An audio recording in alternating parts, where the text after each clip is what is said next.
I moved into this house a few months ago. It was supposed to be a fresh start, a quiet neighborhood, friendly people, a peaceful life. At least that's what I thought. But there was one house on the street that always caught my attention. It wasn't the biggest or the nicest, but it had a strange presence. The windows were always dark, the curtains drawn. And then there was the man who lived there. I never saw him in the daylight, only at night.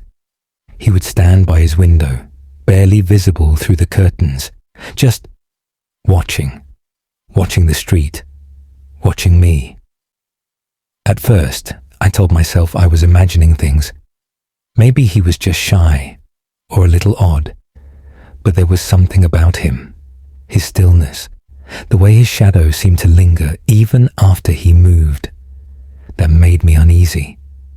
Looking back, I should have trusted that feeling, because what I didn't know then was that my quiet new neighbor was hiding something far more sinister than I could ever imagine.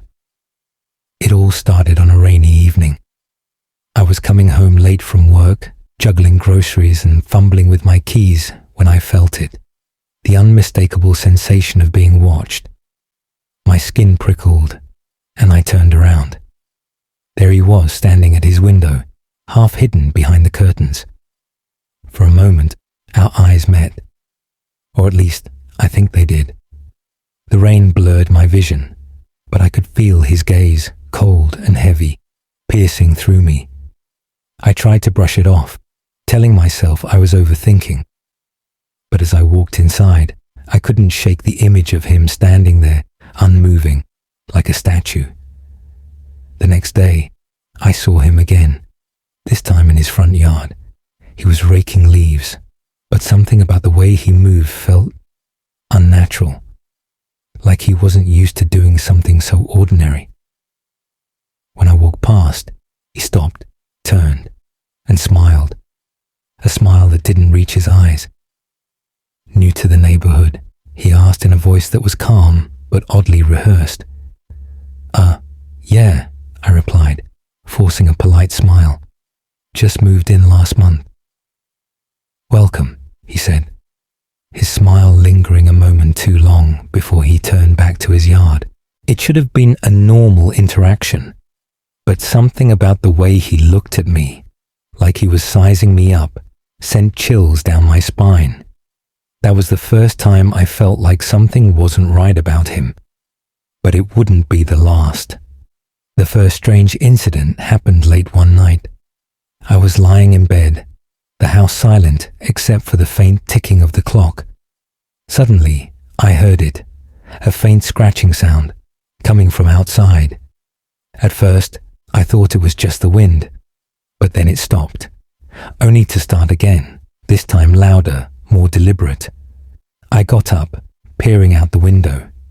My eyes scanned the darkness, but all I could see was the silhouette of his house, its windows still dark. The scratching noise grew louder, closer this time. I grabbed my phone and turned on the flashlight, shining it toward the source. That's when I saw it. His figure, barely visible in the shadows, standing still at his window. The curtain had shifted slightly, just enough for me to catch a glimpse of his face, still, expressionless, staring right back at me. I stepped back, heart pounding. What was he doing? Watching me? Or worse, waiting for something? From that night onward, things started happening more frequently. Faint whispers in the walls, muffled footsteps in the hallways when no one else was around. I could feel his presence, even when he wasn't visible, like he was always there just on the other side, lurking, watching. It didn't take long for me to realize my neighbor wasn't just strange. He was something far more terrifying. It was another sleepless night when I decided to confront the feeling head on. I couldn't take the constant dread anymore. I grabbed a flashlight and crept out of my room, moving quietly toward his house. The rain had started again, soaking the ground, creating puddles that reflected the dim streetlights. I stood in front of his door, listening. At first, everything was quiet. Then I heard it, the faint sound of something shifting inside. I carefully turned the doorknob, half expecting it to be locked, but it wasn't. Slowly, I pushed it open. The hallway inside was dark, eerily silent. I stepped in, shining my flashlight across the walls, and that's when I saw it. Pictures, hundreds of them. Not family photos or landscapes, but pictures of me, taken from his window. There were shots of me walking home, sleeping, even working in my garden. Every movement captured in perfect detail. My breath caught in my throat. I turned around, my light flicking across something else. A row of small glass jars, each filled with something that looked like hair. My hair. Panic surged through me. I stumbled backward, heart racing. What kind of person keeps this? Collects others' moments like trophies? But before I could think further, I heard it. The soft creak of the floorboards behind me. I spun around just in time to see him, standing in the shadows, that same eerie smile on his face, his eyes locked on mine, cold and unblinking. "You shouldn't have come here," he whispered, his voice low and menacing. "Now that you've seen, you know too much." I had to get out. I turned and ran, hearing his footsteps echoing behind me. But as I bolted toward the door, I knew this wasn't someone I could just walk away from. He wasn't just a creepy neighbor. He was something far more dangerous. I raced down the darkened street, heart pounding in my chest. The rain lashed against me as I sprinted, every step quickened by the fear that he was still coming after me. I didn't dare look back, but I could hear his footsteps getting closer, faster. As I reached my house, I fumbled for my keys, my hands shaking.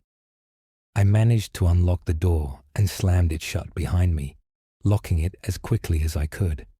But I knew that wouldn't be enough. I could hear him outside, his breathing heavy, his presence lingering. It felt like he was right there, just inches away. I crept to the window, peering through the curtains. The rain blurred my vision, but I could still make out his figure standing still, watching, waiting. "Stay away from me," I shouted, my voice trembling. But he didn't move. He just stood there, silent, his gaze unwavering. I realized then, he wasn't just some neighbor with bad habits. He wasn't even human. There was something dark, something unnatural about him. And now, he knew I had seen it. I didn't sleep that night. I couldn't. Every time I closed my eyes, I could feel his presence, like he was still watching, waiting for the right moment to come back. I knew one thing for sure, he wasn't going to give up so easily. And neither would I. I had to find out what he was before it was too late. Days passed, but the fear never left. I couldn't shake the feeling that he was always nearby, watching, waiting. So I decided to take matters into my own hands. I couldn't let him keep haunting me, literally. One evening, under the cover of darkness, I followed him. I trailed carefully, staying far enough to remain unseen, yet close enough to see where he went. He led me to a secluded part of the neighborhood, deep into the woods, an area I didn't even know existed. That's when I stumbled upon it, a small hidden cabin, old and decaying, camouflaged by the trees. I crept closer, peering inside through a gap in the wood. What I saw made my stomach turn. More jars, but these, they were different. Each jar held something darker, fingers, teeth, even bones. And then I heard it, his voice low and menacing behind me. "You shouldn't have come here," he hissed, stepping out from the shadows.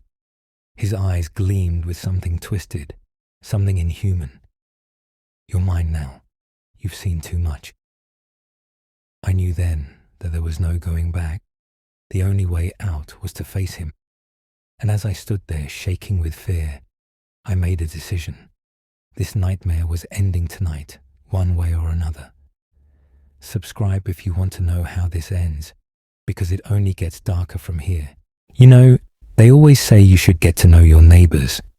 It's supposed to make you feel safer, right? But what happens when knowing them does the opposite?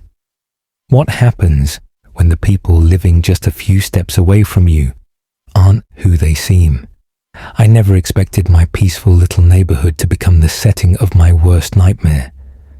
But looking back, maybe the signs were always there. The strange noises, the unsettling stares. I ignored it all until I couldn't anymore.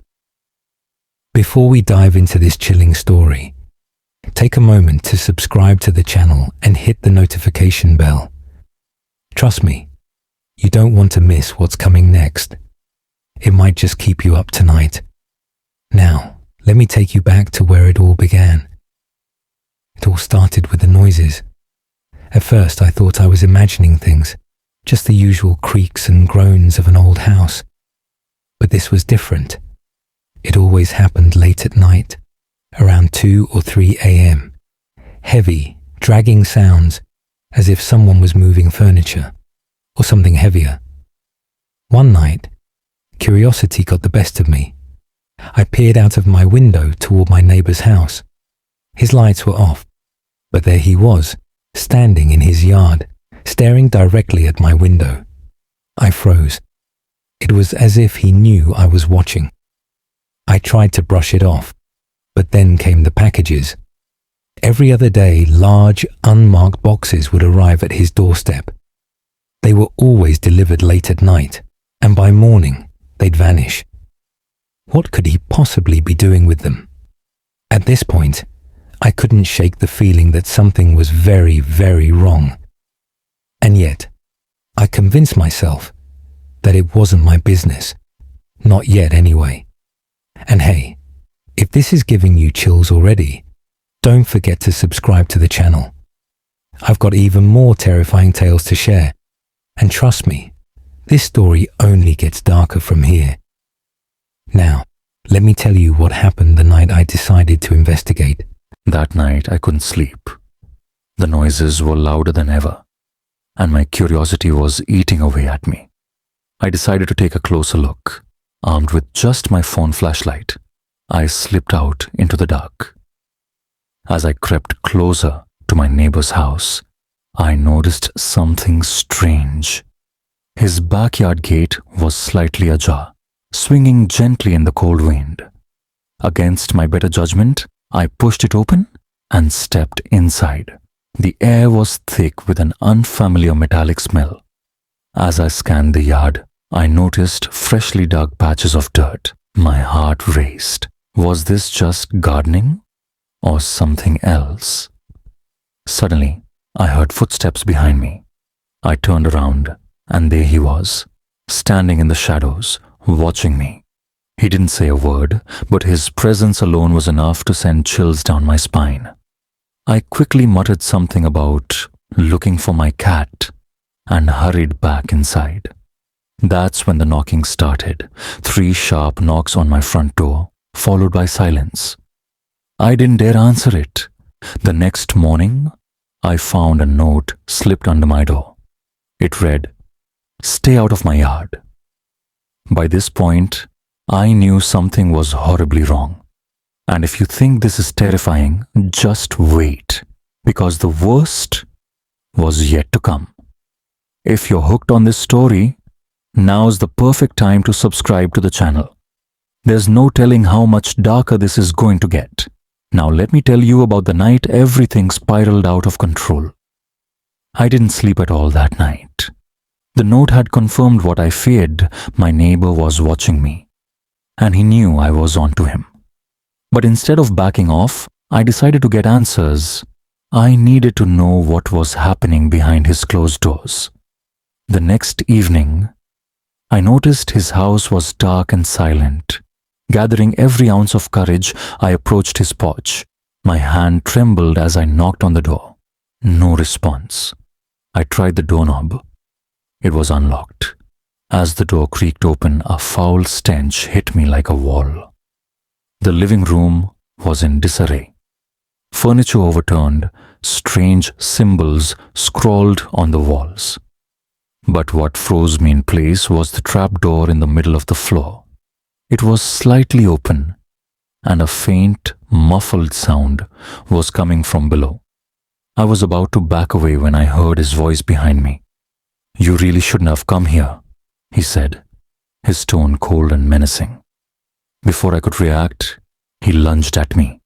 I stumbled, falling to the ground as he loomed over me, a sinister grin on his face.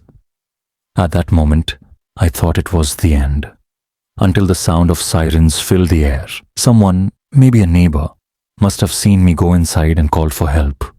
He bolted, disappearing into the darkness.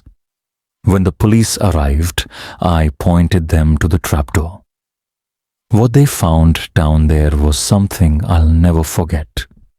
Bodies. So many bodies. My neighbor had been living a double life, hiding his gruesome secrets right under our noses. If you've made it this far, you're brave. But the story isn't over yet. There's more to tell, and you don't want to miss it. Make sure to subscribe to the channel for the final chilling revelation. Now, let me tell you what happened after that horrifying night. Even after the police arrested my neighbor, I couldn't shake the fear. They found evidence of his crimes spanning years. Missing persons reports, chilling photographs, and things I won't even describe. He had been living among us, hiding in plain sight. The aftermath was surreal. People in the neighborhood whispered about him, the man we thought we knew. But what haunts me the most is the thought that I was so close to becoming one of his victims. To this day, I can't look at my front door without remembering that night. The sound of those 3 knocks still echoes in my mind. I learned a hard lesson. You never really know the people around you. So, the next time you feel like something's off about someone, trust your instincts. They might just save your life. And before you go, don't forget to subscribe to the channel. I have more stories like this, ones that will make you question what's real and what's hiding in the shadows. Stay safe and stay alert.